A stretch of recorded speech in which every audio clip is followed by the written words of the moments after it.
Welcome to Transformers, the podcast about how business people and policymakers are creating a sustainable future.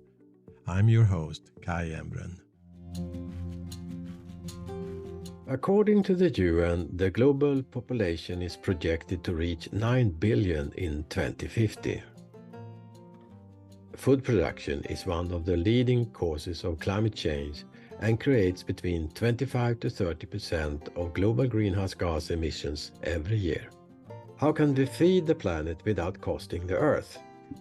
In a series of 6 episodes sponsored by Tetra Pak, we will attempting to answer this question. Tetra Pak is a world-leading food processing and packaging solutions company with a mission to accelerate decarbonization and transform the world's food systems. In the 6 programs, we will talk to different stakeholders and explore how they are working to eliminate hunger and reduce the impacts of the food systems on the climate. Collaboration is key between different stakeholders to drive change in the food system. For that reason, I have Rebecca Hesketh with me from MacArthur Foundation. Welcome, Rebecca. Thanks for having me on, Kai. You and your organization, a networker leader with stakeholders with ambition to drive change, going from a linear to a circular economy. How can MacArthur Foundation inspire collaboration in the complex food system? It's a really good question, Kai. So ahead of answering that, I actually think it might be quite good to take a step back and actually talk about what is the circular economy and how does it compare to what we currently have, which is the linear economy. The easiest way to describe our circular economy is by looking at what our current economy is. So via describing the linear economy. So in our current economy, we predominantly take finite resources, we make stuff, we use that stuff, and then we throw it away. And along with that stuff, we throw away all of the embedded value and the time and the energy that went into making that stuff. And of course, that applies as well as to how we produce and how we consume our food. Now, this economic model has helped us to lift millions of people out of poverty, and it's enabled billions of people to be able to live on this planet. But in being able to do that, it has also had severe consequences on our natural environment and is increasingly showing the fragility of the economic system that we're living in. So that's what the linear economy is, and we know that we need to change that. So when you take that description, how does the circular economy fit in with it? Well, a circular economy looks to design out issues associated with a linear economy. And it does that whilst also enabling businesses, people, and planet to thrive. The circular economy is based on 3 principles. So that is eliminate waste and pollution. It is circulate products and materials and regenerate nature. And you might be asking at this point in time, what does the circular economy have to do with food? Well, when we think about the circular economy and food, we think about eliminating food loss and waste, circulating nutrients and upcycling ingredients, and of course, one of the most important ways in which we can regenerate nature, the way in which we grow and produce our food, which has such a powerful impact on our world. So when we've been thinking about the circular economy and food, one tool that we have identified for bringing that in to the way we think about food and the way that we approach food within our current society is using the technique of, or the framework rather, of circular design for food. So this is going beyond food design in our business as usual, linear way. And it combines those circular economy principles. So we eliminate waste and pollution, circulate products and materials, and regenerate nature with that area of design that I talked about earlier. And one point to make here is that we often don't think about our food as being designed. We often think about our food as just kind of arriving on our plate and being as it is, but there is always a design concept in place when we have our food. So if you think about the pasta I had for dinner last night, or the cheese on a sandwich, or the bread itself, when a food designer brought that to life, They had an idea in their head. They had a concept. They had a concept around taste. They had a concept around texture. They had a concept of how long it will last in your fridge or on your shelf. So these design ideas, these design decisions are always being made.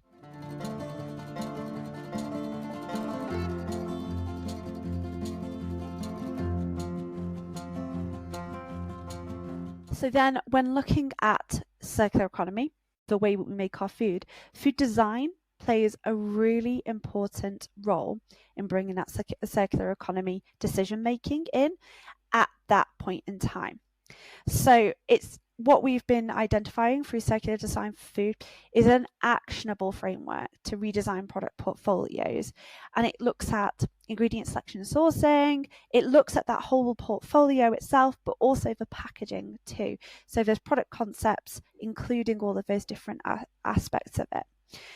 And so when thinking about circular design for food, and how that then starts to bring about some of the circular economy to life, I have to talk a little bit about like the framework and the concepts around it before I can really start to talk about how it can be seen in the products that we might see on shelf. So in terms of that framework itself and bringing that to life in product concepts, the framework is consisting of kind of 3 ingredient opportunities, and it's underpinned by regenerative production. So the ingredient opportunities we've identified that can be used in circular design for food is lower impact ingredients, it's diverse ingredients, it's upcycled ingredients, and that is also all, as I mentioned, underpinned by regenerative production. Now, this all sounds like something which is all quite theoretical, but this, I think, is where the real potential to bring circular design to food to life through the design. So having this really easy, actionable framework that food designers can use. So when we talk about lower impact ingredients, we could be talking about shifting from industrially produced animal products to lower impact alternatives, or potentially moving from one crop to another. So it could be from a higher impact crop, such as wheat, to a lower impact crop, such as peas, for example. And one of the examples that we often show to kind of bring it to life is, imagine if your pasta was made using pea flour instead of wheat flour, and the impact that can have at a landscape level. So the idea that pea flour really has so many positive impacts on the production as it's been made. So the positive impacts of legumes, I'm sure, are not lost on you, but the opportunities for improving soil health, for fixing nitrogen, so reducing inputs, these are all help to make it lower impact. And then we've got diversity, we've got upcycle. We can really go into some of these different areas. Diversity is actually often overlooked, but nature thrives on diversity. Nature is not made in a monoculture. It has different interactions from different plants and different animals all working together to be able to create those outcomes. And this is what we need to see more of. At the moment, we are so reliant on a handful of crops. So this idea that I think we are 60% of the calories that we consume is brought to us in the form of 4 different crops, which is madness if you think about it. We have so many different places across the world that we're farming in and have entirely different climates. Even if you think about it from an agricultural point of view, if you look at the fields within a farm, they can be massively different from one field to the next. So this idea of diversity really is overlooked, but has so much potential. So this is the kind of the framework that we're talking about.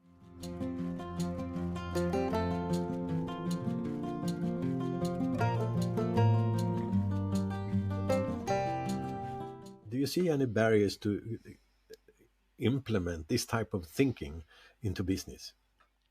So we do. We have identified a lot of different barriers which currently are kind of stopping our progress towards it. And these are kind of areas that we've talked about in our Big Food Redesign report that we brought out back in 2021. And those kind of go from the current relationships that we're seeing between farmers and big companies. So that current collaborative dynamic which is in place. And in order to be able to bring circular design for food to life, you need the right working relationships with farmers. So you need strong working relationships which really recognize the context in which they're farming. So we know that there is no universal pathway for farmers to follow. They have to work within the context that they are farming in. So creating that collaborative dynamic is really important to supporting that. But also designing with those farmers to be able to create those regenerative outcomes at a landscape level. So I talked about the diversity then in terms of the framework that we that is in place through circular design for food and that can be used by food designers. That idea of having multiple different crops and multiple different kind of options to create the right regenerative outcomes at a landscape level is really, really important. But we can't forget the role of the farmers in designing that and in creating a rotation that really helps to create those regenerative outcomes at a landscape level.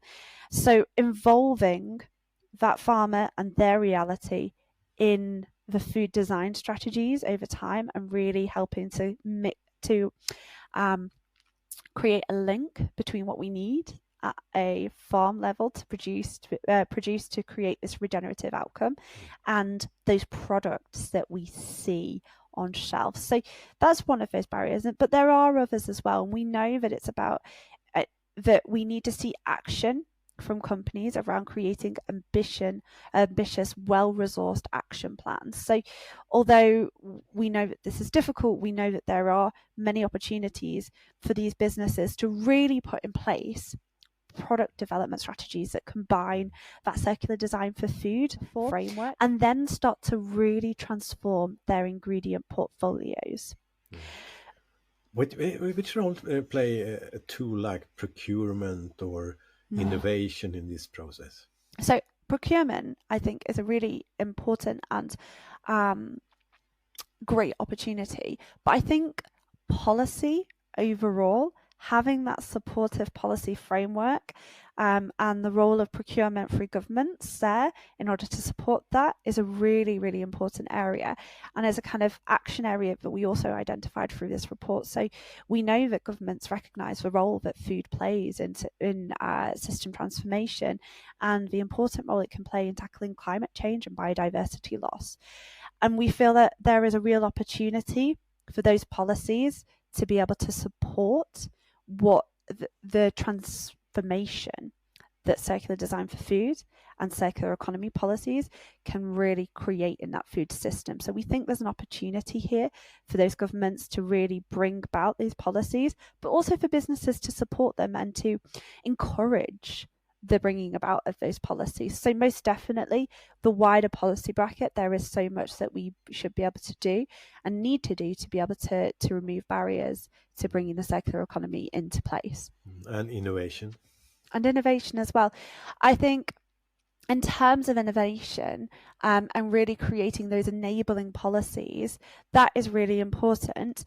I would very much want to stress when thinking about those kind of new products and innovation that we really want to see a holistic view and holistic kind of focus on bringing about systemic change within the system. So not bringing in siloed thinking, not looking at innovation to tackle individual problems on their own, but looking at the whole picture, looking at the opportunity that we have to create this systemic change and speaking to those multiple problems. So that's kind of like an interesting area that I think innovation can really speak to, but is something we'd really encourage to see.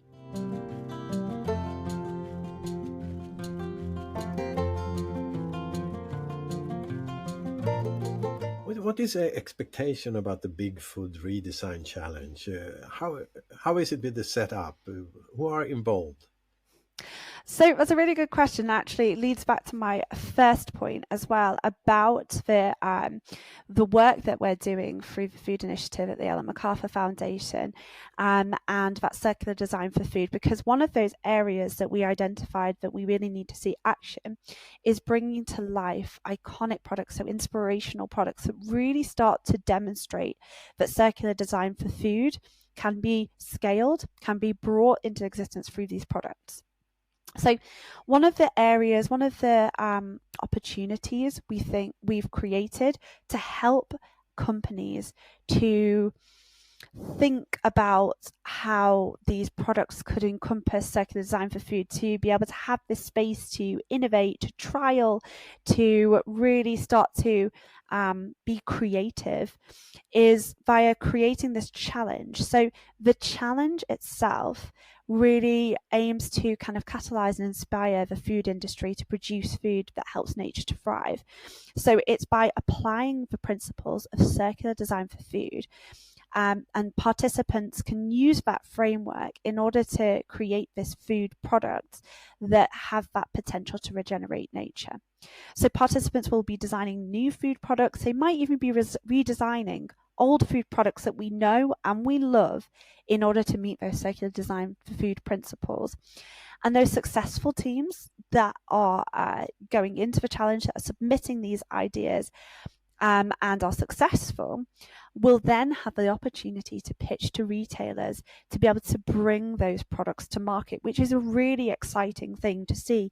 A product concept going from using the circular design for food framework in its design right through to being potentially available on shelf for customers to buy. So the challenge, I think, is a really great example of exciting collaboration. So it brings together ambitious producers and retailers and startups and suppliers to really help to accelerate the design for food that enables regeneration of nature.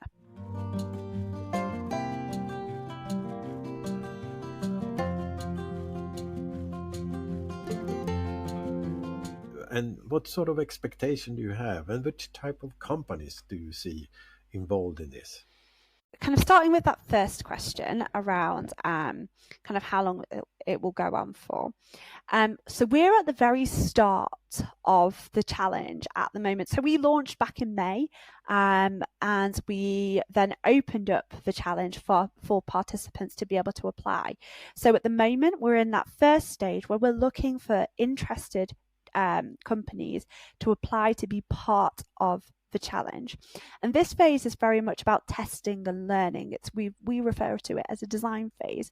But what it does is it connects those participants to resources, to interesting information and the framework around circular design for food. It connects them with experts, it connects them with colleagues as well. It connects them with all different types of businesses in order to be able to start having these conversations about how we can bring these products to life and where the opportunities lie, which is incredibly exciting.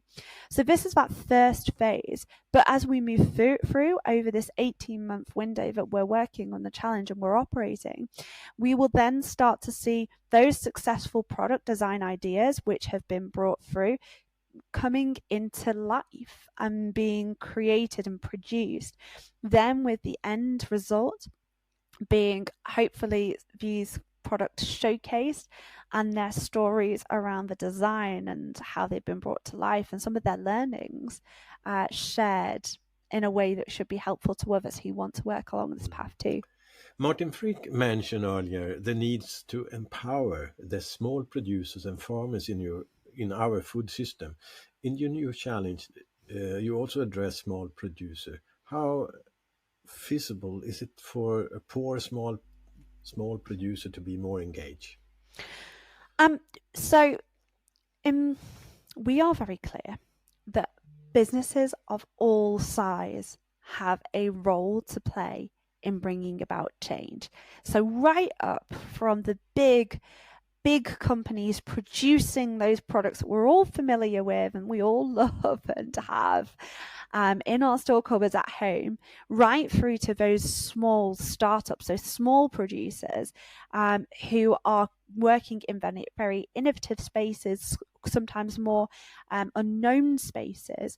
So the challenge is very much open to that vast swathe of different types of product producers. I think you're also, in your question, you're also talking a bit more about kind of farmers and also smallholders and all of the different sizes of farming and agricultural businesses which are involved in producing those ingredients that we then use in creating these food products. And very much, as I talked about, farmers are incredibly important in bringing circular design for food to life and have a really important voice here. Farmers can also be part of this challenge. So it's an industry-wide challenge that really wants to look at those global challenges and who can be closer to what's happening on the ground than farmers. In order to be able to create the products that really bring regeneration of nature to life, participants will need great ingredients. So they need ingredients that can boast regenerative outcomes for nature from farmers and fishers that really care about how their products are produced. And they'll also need a greater diversity of ingredients produced in a way that, again, brings to life these regenerative outcomes. And those farmers, as I mentioned, are really putting nature at the heart. And this will be different for every product in terms of the kind of the volume of those ingredients and how that might look. So these are kind of conversations I'm sure will happen between participants and farmers. But what we're trying to do is give farmers the opportunity to showcase their ingredients through our, so we're working with a company called How Good, which you might be familiar with already. They're a fantastic company who have really brought a wealth of expertise to the challenge.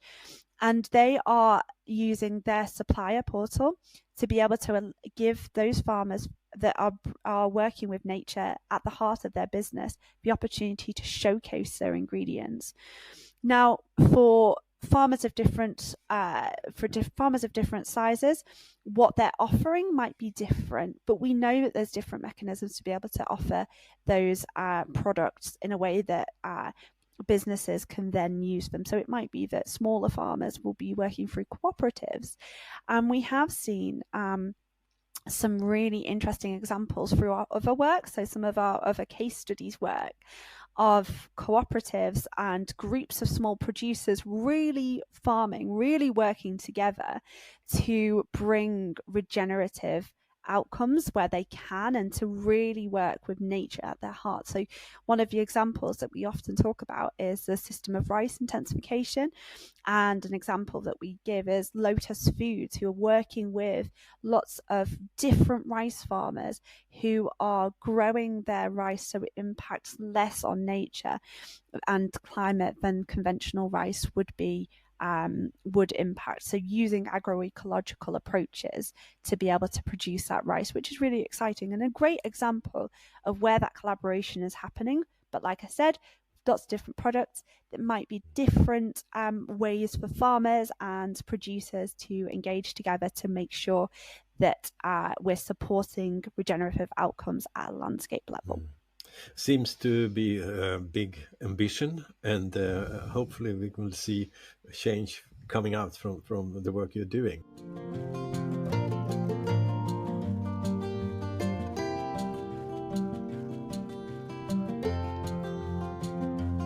Will we have the time to change course and address the impacts of food production in the coming 2 decades?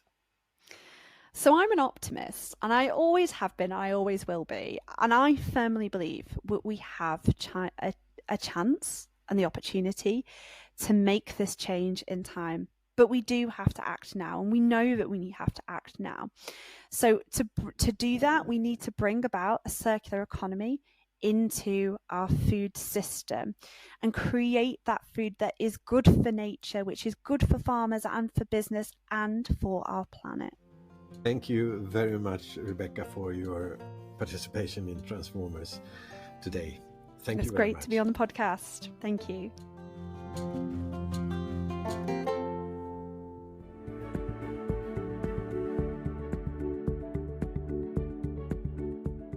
I'm Kai Embren. Follow me on Twitter and LinkedIn, where I will be announcing the future guests to this podcast. And you can expect about 2 programs a month, and each guest has a unique story of making business and society sustainable. So find out more, visit my homepage, kaiembren.org. Thank you for listening.